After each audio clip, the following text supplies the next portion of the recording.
இன்றைய முதல் வாசகத்திலே கடவுள் தருகிற உறுதியை பாருங்கள். நான் உன்னை மறக்க மாட்டேன், தாய் உன்னை மறந்தாலும்.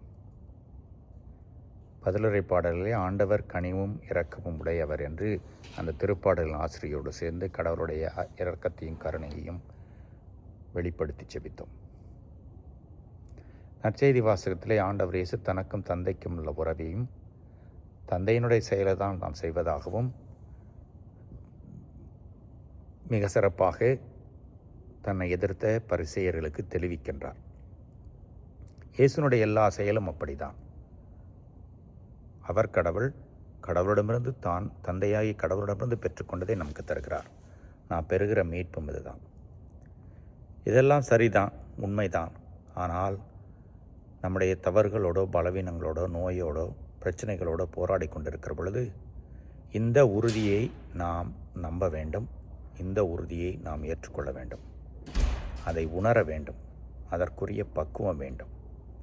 அது இருக்கிறதா என்பதை பார்த்துக்கொள்வோம். நம்மையே நாம் முழுமையாக கடவுளுக்கு சரணாகதி அடைகின்ற பொழுதுதான் இந்த உறுதி நமது அனுபவமாக மாறும்.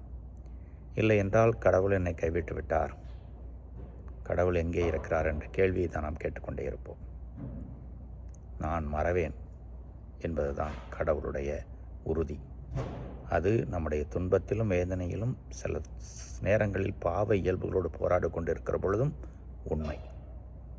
மீண்டும் வருவோம், உறவை புதுப்பித்துக் கொள்வோம், கடவுளுடைய பிள்ளையாக இருப்போம். இறைவன் என்று வாழ்த்து பெறுவாராக.